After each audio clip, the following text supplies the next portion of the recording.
결혼 14년 차 남편이자 세 자녀의 아버지로서 직장과 가정에 열심히 살고 있습니다. 네. 다른 드린 말씀은 이제 아내에 대한 내용이긴 한데요. 아내는 어려서 사랑을 많이 받지 못했고 젊어서 놀지 못하고 진정한 사랑도 못했다고 합니다. 그래서인지 남자들과 어울리는 1박 2일 여행과 새벽까지 이어지는 술자리로 저를 많이 힘들게 했습니다. 그래서 최근 1년 동안 아내와의 다툼으로 많은 심리적 고통이 있었으나 스님과의 증문적설 그리고 심리치료, 독서, 아내와의 합의를 통해서 심리적인 안정을 찾고 아내와의 사이도 많이 좋아지고 있습니다. 특히 스님께서 말씀하셨던 그 장사인 것인지 사랑을 할 것인지에 대한 저 나름의 깨달음이 있었습니다. 그래서 장사로 이윤도 남기고 사랑도 얻기 위해서 오늘도 노력하고 있습니다.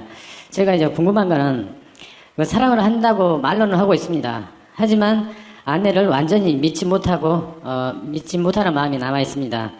믿음을 먼저 주는 것이 먼저인지 아니면 믿음을 주기 위한 말과 행동이 먼저인지 그것이 궁금합니다.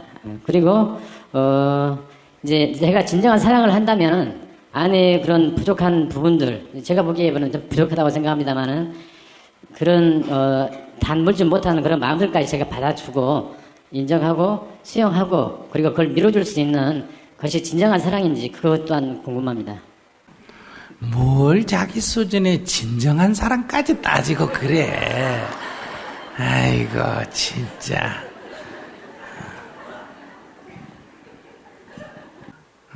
그러니까 자기 사랑 타령 좀 그만하고 그러니까 자기가 계산을 딱 해봐야 돼. 이 중생이란 거는 우리가 지금 여러분들이 사랑이 어쩌해도 사실은 다 뭘로 산다? 이기심으로 살지 않아요? 어떻게 생각해요? 남자도 여자를 딱 만났을 때 인물은 어떻고 저게 대학은 어디 나왔고 직장은 어디 나왔고 집안은 어떻고 이런 거 따지는 게 다 뭐예요? 같이 살면서 덕점 볼까 이거 아니에요? 손해볼 걸 각오하면 볼 필요가 뭐가 있어요? 안 그래요? 그러니까 이게 친구를 사귈 때는 의리가 있나 없나 한 가지만 보고 사귀고 사업을 할 때는 신용이 있나 없나 이거 한 가지만 보고 사귄다 이 말이에요. 그런데 결혼을 할 때는 10가지를 봐요. 이만큼 욕심 많다는 거예요. 내가 좀 속된 말로 하면 하나 잡아가 평생 뺏겨 먹으려고 하는 심보로 골린다. 그렇게 골리기 때문에 여러분들이 결혼을 해놓고 보니 별로 덕보는 게 없는 것 같은 거예요. 그러면 어떤 생각이 됩니까? 결혼 잘못했나? 괜히 했나? 이러고 손해다 이게 확실해지면 어떻게 한다? 굳이 살 게 뭐 있노? 이렇게 되는 거예요. 근데 이게 무슨 사랑이에요? 장사지.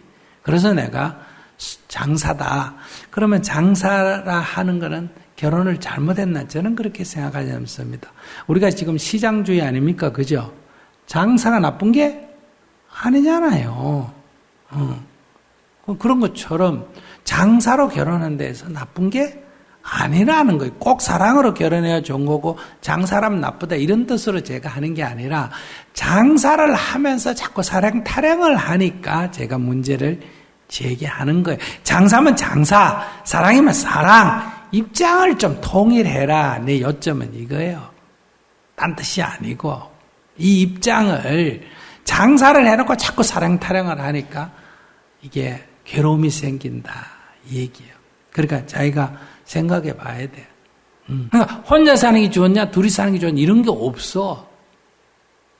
근데 어떤 때는 혼자 사는 중심으로 삶을 보고 어떤 때는 둘이 사는 중심으로 삶을 보고 이렇게 한다는 거예요. 혼자 사는 쪽으로 선택을 했으면 혼자 사는 데 따른 이익이 있고 손실이 있다는 거예요. 그럼 그 손실을 감수해야 되는데 그래야 혼자 살 자격이 있는 거예요.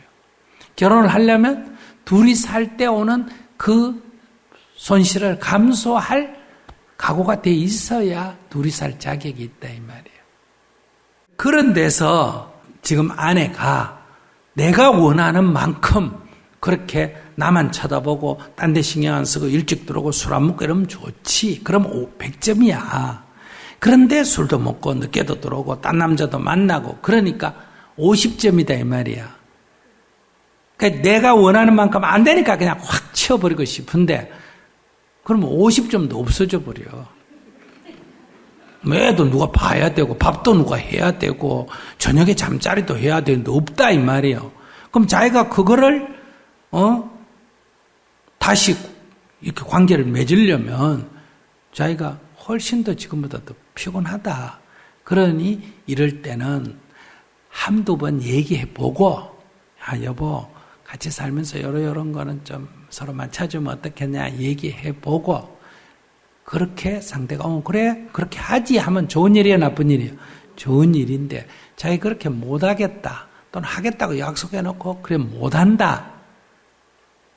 그러면 거짓말 하는 게 아니라 그 사람도 습관이 있어가 그게 안 된다는 거예요. 얘기할 때는 술 안 먹게 하지만 술만 보면 또 넘어간다는 거예요. 그럴 때는 내가 뭐 해야 된다? 감수해야 된다. 이해하시겠어요? 요 정도는 감수하고 살아야 되겠다. 그러니까 기준을 어떻게 잡느냐.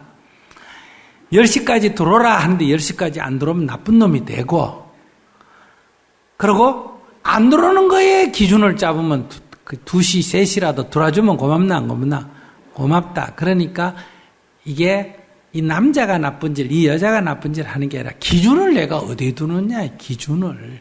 저녁 10시에 둘 건지, 이틀 아침 6시에 둘 건지, 그러니까 하루 자고 들어오는 버릇이 있으면 이틀 안 자고 들어와서 감사합니다.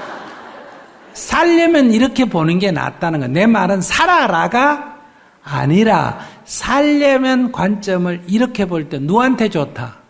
나한테 좋다는 거야. 이것이 이제 결과론적으로 뭐냐? 이렇게 사물을 보면 사랑이에요. 그러니까 아내가 문제가 있고 남편가 문제가 있는데도 사실은 남이 볼 때는 어때요? 저분은 아이고 보통 사람 같으면 저런 여자하고 못 살 텐데 그래도 그런 여자와 같이 사니까 뭐다. 저 사람은 참 인격 있네. 저 사람은 참 자비심 있네. 이렇게 평가하는 거예요. 그러니까 제가 말하는 건 진짜 자기에게 이익에 밝아라 이 말이에요. 성질 내고 싸우고 하는 거는 이기심 같은데 누를 손에 끼친다. 자기를 손에 끼친다. 그러니까 자기를 자기가 해치지 마라 이거예요. 우리는 그 남자가 술 먹고 그 여자가 술 먹는데 쟤 좋아가 쟤 술 먹는데 누가 괴로워한다? 내가 괴로워하는 거예요. 새가 우는 걸 보고 내가 괴로워하고 달이 뜨는 걸 보고 내가 괴로워하고 남 술 먹는 거 보고 내가 괴로워하면 얼마나 바보예요. 술 먹는 게 그래 부러우면 나도 먹으면 되지. 늦게 들어오는 게 그래 좋아 보이면 나는 하루 더 늦게 들어와 버리면 되지. 그럼 뭐 문제라고 그래. 그러니까 우리는 늘 자기를 해치는 거예요. 핑계는 남을 댑니다. 그러고는 결국 자기가 자기를 해친다. 이걸 뭐라고 한다? 어리석다. 나쁘다가 아니라 어리석다. 얘기. 그러니까 이제 그런 바보 같은 인생 살지 말고 아시겠죠? 조금 뭐하게 살아라? 지혜롭게 살아라. 자기를 진정으로, 이건 이제 자기를 진정으로 사랑해야 돼. 이게 자기를 진정으로 아껴야 돼. 자기가 소중한 줄 알아야 돼. 자기를 남편 핑계대고 아이 핑계대고 누구 핑계대고 자기를 괴롭히고 여러분들은 살잖아. 니 때문에 어쩌고 이러면서 결국은 자기를 괴롭히는 행위예요. 제가 볼 때 그런 걸 바보 같다 그래요. 이거를 이제 부처님은 어리석음 이렇게 표현해요. 어리석다 이렇게 표현해요.